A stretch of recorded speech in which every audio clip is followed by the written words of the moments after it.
professor Álvaro Farias segurou a prova de Luana pela ponta dos dedos, como se aquilo pudesse sujar a mão dele. 9 idiomas? Ele soltou uma risada curta, afiada. Impossível. Volta para ordenhar vaca, menina da roça. Antes que Luana conseguisse dizer qualquer coisa, ele rasgou a folha em 4 pedaços e deixou cair no chão, como quem solta uma sentença. A sala ficou muda por um segundo, e então vieram as risadinhas, os cochichos, o olhar curioso de quem gosta do espetáculo quando a vergonha não é sua. Luana apertou contra o peito o dicionário velho do avô, capa quebrada, páginas amareladas, lombada cansada pelo tempo. Ela não chorou. Não ia dar ao professor esse gosto. Ninguém naquela sala, nem em toda a escola, imaginou o que aquela aluna de camisa xadrez faria em menos de 3 semanas. Santa Rita do Vale não aparecia em mapa importante. Era um distrito encravado entre serras, com estrada de terra e casas simples que aguentavam sol e chuva na teimosia. Ali, o povo vivia de gado, de lavoura pequena e de uma crença direta. Trabalho honesto é a herança que vale. Numa casa pequena com telha de zinco, morava Luana Vitória Andrade com a mãe, Eliane, e com a falta enorme de um avô que tinha morrido quando ela tinha 8 anos. Seu Benedito Andrade não foi um homem comum. Filho de gente que não sabia ler, aprendeu sozinho aos 12, com jornal velho catado do lixo na cidade vizinha. O que começou como curiosidade virou necessidade. Aos 15, um caminhoneiro lhe deu um dicionário português-inglês com a capa rachada. Benedito estudou aquilo como se fosse comida em tempo de fome. Depois vieram outros, francês, espanhol, alemão, e então veio a vida que ninguém em Santa Rita entendia. Benedito trabalhou em navios mercantes por 20 anos, cruzou oceanos, sujou as mãos em porto estrangeiro, dormiu onde dava, comeu o que aparecia, mas em cada lugar levou algo que ninguém podia tirar: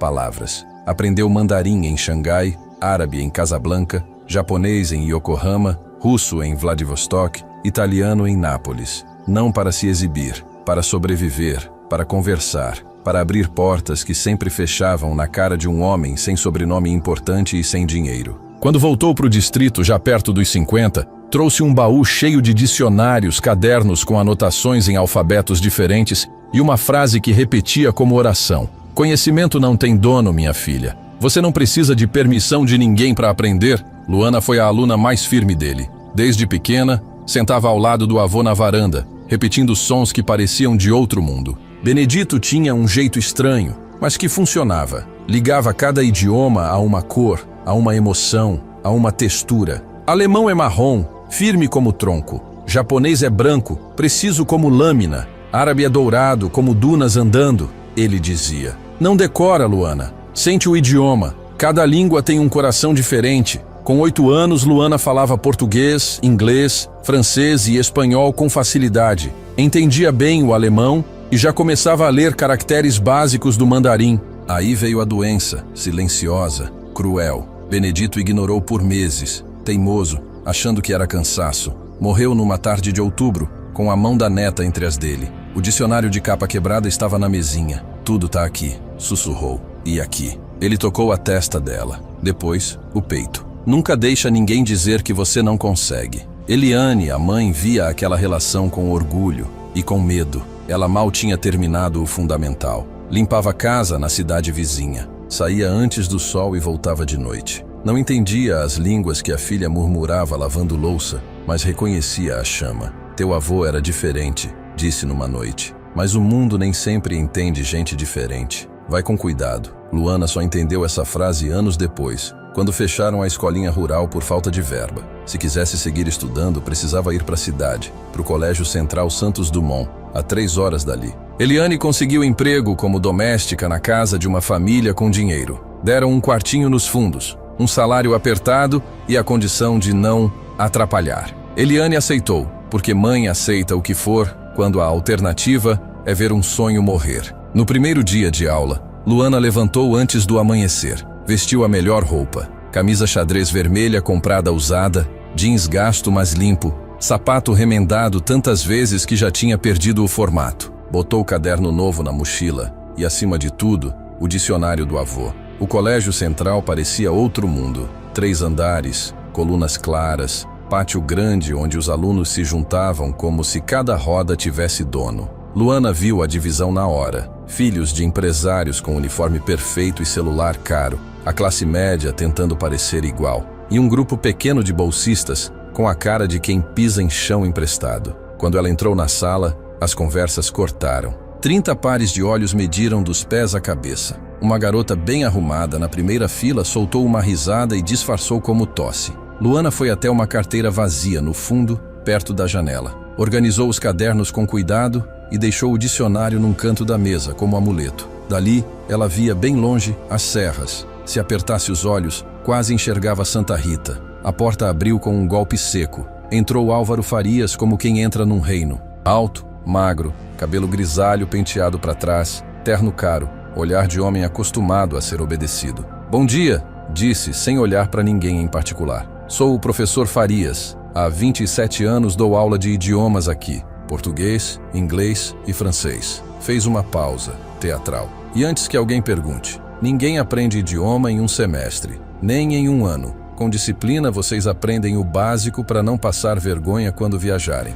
Os olhos dele varreram a sala até parar no fundo, na camisa xadrez e no dicionário velho. "Vejo que temos aluna nova. Fica de pé." Luana obedeceu. Sentiu o peso dos olhares, alguns curiosos, outros esperando a humilhação. "Nome: Luana Vitória Andrade." "Andrade", ele repetiu, como se a palavra tivesse gosto ruim. "De onde você vem?" "De Santa Rita do Vale, professor." Um murmúrio correu. Alguém falou baixo sobre vaca. Risos contidos. "Não conheço esse lugar", disse Farias. "Tem escola?" "Tinha. Fechou faz 6 meses." Farias assentiu devagar, como se aquilo confirmasse o que ele já pensava. "E que nível de inglês você traz dessa escola que fechou?" Luana hesitou. O avô ensinou a não se mostrar. "Conhecimento é semente. Aparece quando dá fruto." Mas o sorriso torto do professor e o ar de deboche na sala acenderam algo nela. "Falo inglês bem, professor. Também francês, espanhol, alemão e ainda mandarim, japonês, árabe, italiano e russo."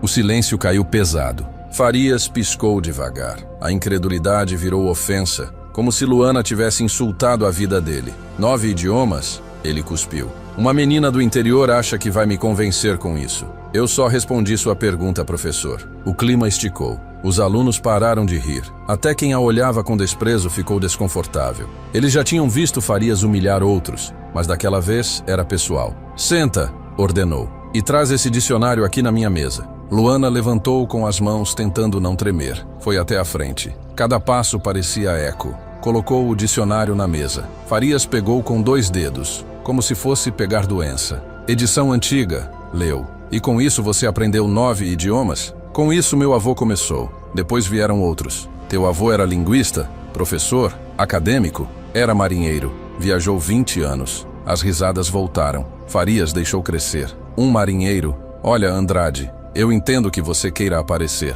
mas mentir não é caminho." "Eu não tô mentindo." Farias pegou um marcador e escreveu uma frase em inglês. Mandou ela traduzir e pronunciar. Luana fez sem tropeço. Ele escreveu em francês. Ela respondeu. Depois em alemão. Ela respondeu de novo. O burburinho aumentou. O professor largou o marcador com uma calma fingida. "Muito bem, mas decorar frase não é falar idioma. Eu não vou transformar minha aula em circo pro seu ego." Luana estendeu a mão pro dicionário. "Isso fica aqui", disse Farias, abrindo a gaveta. "Até você provar que não é mentirosa. Esse dicionário era do meu avô. É a única coisa que eu tenho dele. Então devia ter pensado nisso antes de inventar história." O dicionário caiu na gaveta com um baque seco. Na cabeça de Luana, soou como tiro. Ela voltou pro lugar com as mãos vazias. O coração batia nas costelas. Não chorou. Tinha prometido na frente do túmulo do avô nunca chorar diante de quem tenta te diminuir. Quando bateu o sinal, Luana esperou a sala esvaziar. "Professor", disse baixo, "devolve meu dicionário." Farias nem levantou a cabeça. "Já falei as condições. O que eu tenho que fazer?" Ele olhou enfim. Nos olhos tinha desprezo e algo difícil de nomear. "Semana que vem tem um exame avançado. É para aluno com anos de programa. Se você tirar mais de 90%, eu devolvo. Se não, você vai admitir na frente de todo mundo que mentiu e pedir desculpa." Luana segurou o olhar dele. Fechado. Os dias seguintes foram pesados. Sem o dicionário, ela se sentia incompleta, como se tivessem arrancado um pedaço da própria história. À noite, no quartinho atrás da casa dos patrões, Ela revisava na cabeça as lições do avô. Estrutura do alemão, tons do mandarim, a música do italiano, a ordem do japonês. Eliane via a filha calada, distante. O que foi, minha filha? Tô estudando, mãe. É aquele professor, né? Luana não queria pôr mais peso nela. Eliane já carregava demais. O trabalho puxado, o tratamento de invisível,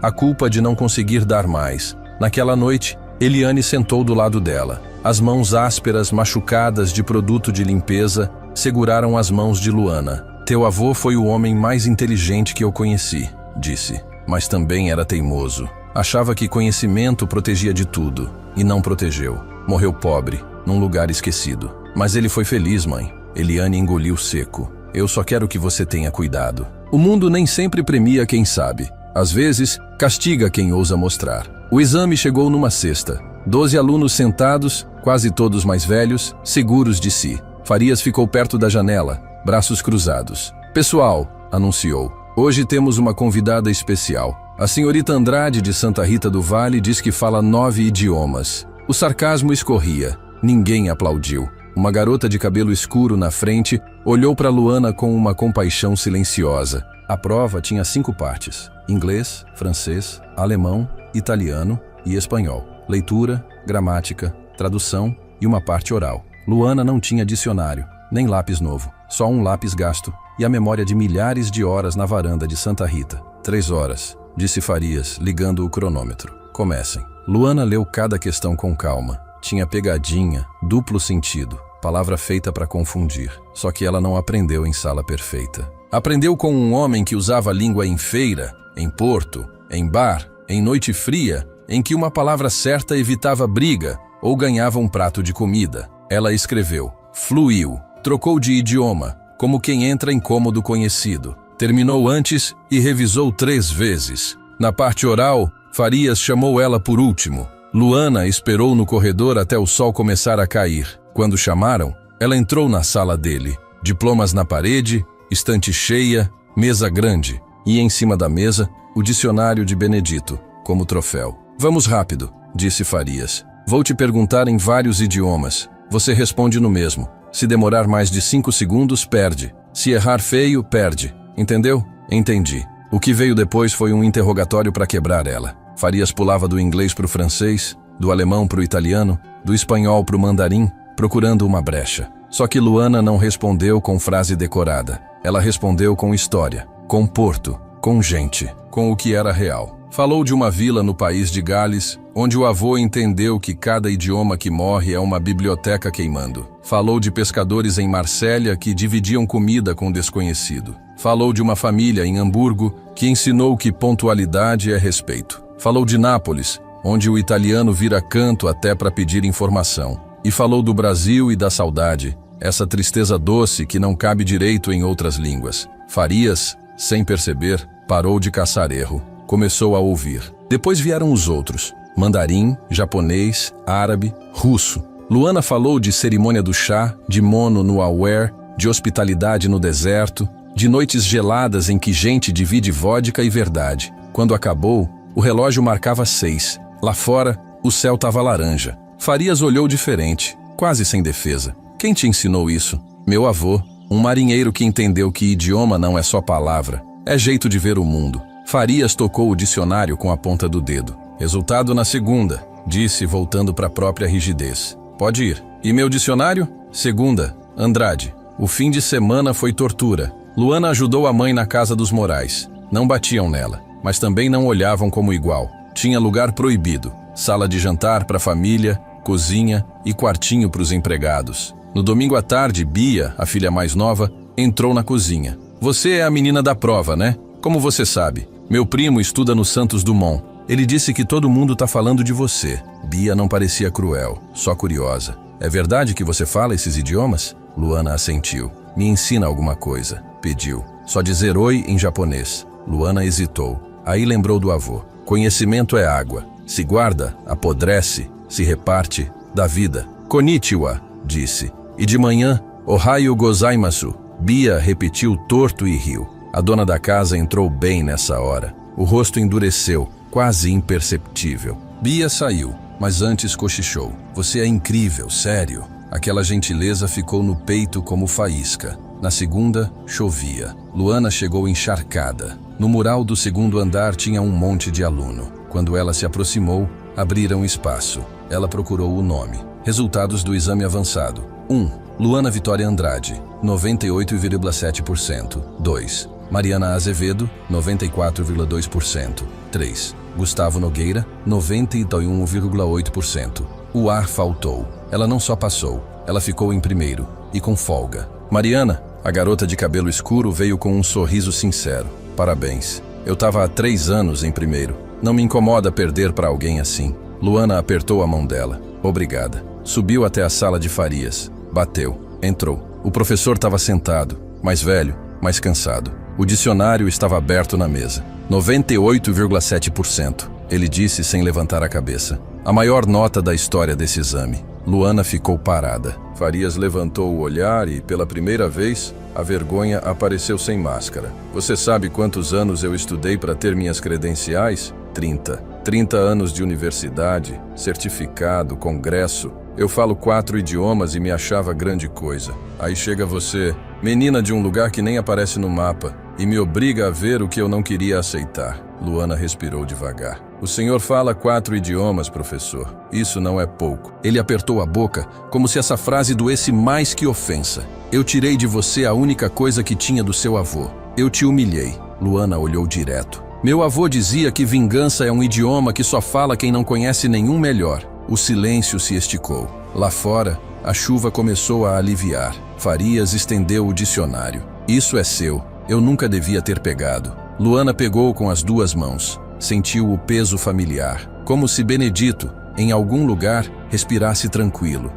Obrigada, professor. Não agradece. Ele respondeu. Eu tenho uma dívida com você que um dicionário não paga. Luana achou que acabava ali, mas Farias falou de novo, com um tom que não era mais de rei. Semana que vem uma delegação internacional. Japão, Alemanha e Emirados Árabes. Eles vão avaliar um programa de cooperação. Precisamos de intérprete. Não tem verba. E ele engoliu seco. A gente precisa de você. O chão pareceu mexer. Eu sou só uma aluna. Ninguém nasce sabendo, Andrade. Você melhor que ninguém sabe disso. Eu vou te dar material, vocabulário técnico, perfil de cada representante. 1 semana. Se der errado, dá errado comigo também. Naquela noite, Eliane ouviu tudo com medo e orgulho misturados. Eu tô com medo, mãe, Luana admitiu. Eles vão ver minha roupa, minha idade, de onde eu vim. Eliane apertou a mão dela. Então faz eles enxergarem o que teu avô enxergava. Benedito dizia que idioma é chave. Você tem 9. Tá na hora de abrir porta. Os dias passaram correndo. Farias cumpriu. Documento, pasta, lista de termos. Mariana ajudou a treinar pronúncia e a não se perder no técnico. Mas o veneno apareceu. Henrique Salles, filho de empresário, líder informal dos privilegiados, começou a espalhar o que outros repetiam. A menina da roça vai ser intérprete, ele dizia sorrindo. Vai traduzir no dialeto da montanha. Um dia, ele se inclinou e sussurrou. Gente como você sempre falha quando importa. Deve ser de nascença. Luana apertou o lápis até doer. Meu avô navegou todos os oceanos, ela respondeu, olhando nos olhos. Ele foi mais longe com a mente do que você vai com o dinheiro do seu pai. E eu não vou falhar. Henrique travou por 1 segundo. Você vai se arrepender, murmurou e saiu. Na manhã da reunião, o auditório estava arrumado como festa. Bandeiras, mesa com toalha branca, som, microfone. Luana chegou cedo. Vestia uma blusa branca passada 3 vezes, uma saia emprestada pela Bia e os mesmos sapatos de sempre, polidos até brilhar o que dava. O dicionário de Benedito ia na bolsa. Ela não precisava para traduzir, mas precisava sentir perto. O diretor, Otávio Barros, recebeu nervoso. Senhorita Andrade, você tá mesmo preparada? Luana segurou o olhar dele. Tô pronta. Quando os visitantes chegaram, pararam ao ver Luana. Kenji Tanaka, japonês, 60 anos, olhar calmo. Ingrid Weber, alemã, 50, olhos de avaliação constante. Khalid Al-Rashid, emirati, 45, voz controlada. Tanaka falou em inglês com Farias. Essa é a intérprete? Ela é muito jovem. Luana deu um passo à frente e em japonês formal, com a reverência certa, disse: Tanaka-sama, é uma honra. Sou Luana Andrade. Vou atuar como intérprete durante esta visita. Tanaka piscou e sorriu. surpreso de verdade. Weber perguntou em alemão se ela falava o idioma. Luana respondeu sem hesitar. Khalid falou em árabe, perguntando do avô. Luana respondeu em árabe, comparando aquela língua ao deserto. Parece vazio, mas guarda tesouro. O ambiente mudou em segundos. Onde tinha condescendência, apareceu interesse, respeito. A reunião começou. Luana traduziu para japonês, alemão e árabe, alternando sem parar. Não era só palavra, era tom, intenção, cultura. Uma frase mal colocada quebrava a conversa. Os representantes fizeram perguntas profundas. Tanaka falou de Ikigai. Weber citou um provérbio sobre prática. Khalid falou de conhecimento como luz. E então Khalid olhou direto para Luana e perguntou em árabe algo que bateu no peito dela. Você é estudante aqui. Veio de um lugar simples. Diz a verdade. Essa escola te deu oportunidade de verdade ou você é a exceção? Luana traduziu para o diretor, que empalideceu. Ele tentou cortar. Talvez seja melhor eu... Luana respirou. Com respeito, diretor, me perguntaram. E ela falou. Primeiro em árabe, depois em alemão, depois em japonês. Contou a verdade. Prova rasgada, humilhação, dicionário tomado. Contou o exame avançado e a nota histórica. Contou que o mesmo professor que feriu ela estava ajudando agora. Os representantes não se ofenderam. Ao contrário, ouviram como se houve coisa séria. O conhecimento verdadeiro vive em histórias, não só em certificado, disse Khalid. A gente procura honestidade, acrescentou Weber. O bambu que dobra é mais forte que o carvalho que quebra, fechou Tanaka. Essa escola está aprendendo a dobrar. No almoço, eles quiseram falar com Luana.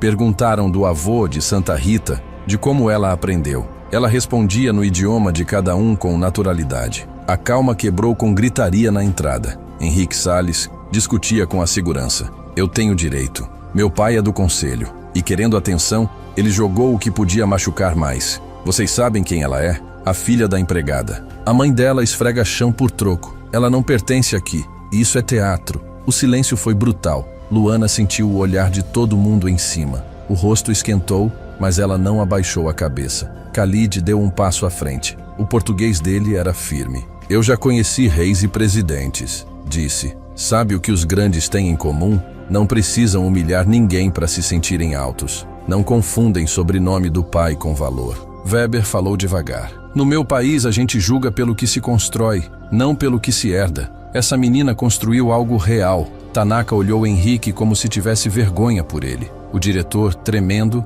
apontou a porta. Senhor Salles, se retire. Eu vou falar com seu pai. Henrique saiu, cabeça baixa. E Luana, sem querer, sentiu pela primeira vez que o mundo podia virar a favor de alguém como ela. Mais tarde, Tanaka pediu reunião reservada com o diretor, Otávio, Farias, um representante do conselho e Luana como intérprete. Tanaka ofereceu um programa piloto, bolsas para 50 alunos de baixa renda, formação de professores, intercâmbio. Otávio quase não respirava, mas tinha condições, incluir preservação de línguas indígenas, que Farias liderasse o departamento, e a senhorita Andrade será a primeira bolsista. Estudo completo até a universidade, com opção internacional. E será embaixadora estudantil do programa. Luana ficou sem voz. As lágrimas que ela segurou o dia inteiro, enfim, caíram. Farias, o mesmo que chamou ela de mentirosa, se levantou e estendeu a mão. Parabéns, Andrade.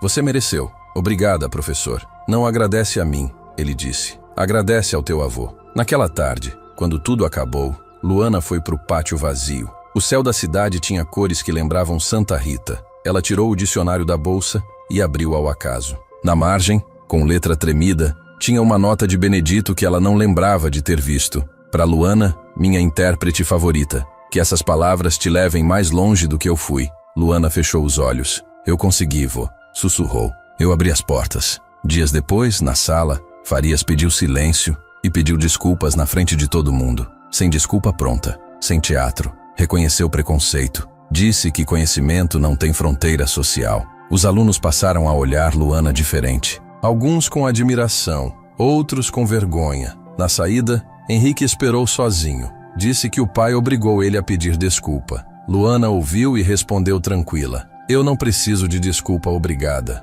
mas te deixo um conselho. Sobrenome do teu pai não vai te segurar para sempre. Um dia você vai ter que mostrar quem você é. Tomara que tenha algo para mostrar. Naquela noite, num jardim pequeno atrás da escola, Farias chegou com um caderno na mão, capa de couro, páginas em branco. Para você escrever sua história, ele disse. A que vem depois do dicionário. Luana pegou. Futuro em branco. Obrigada. Farias assentiu e, antes de ir, murmurou sem encarar. Teu avô foi um professor melhor do que eu. Luana ficou sozinha com o dicionário velho e o caderno novo. Olhou as estrelas, as mesmas que Benedito viu do convés em mares distantes. Amanhã teria mais idioma para aprender, mais porta para abrir, mais história para traduzir. Mas naquela noite, pela primeira vez, Luana sentiu que o mundo já não podia chamar ela de impossível. Se essa história tocou você, assista até o final e se inscreva no Dose de Conhecimento para não perder as próximas. Deixe seu like e escreva nos comentários. Conhecimento não tem dono. Compartilhe com alguém que precisa lembrar que a origem não define o destino.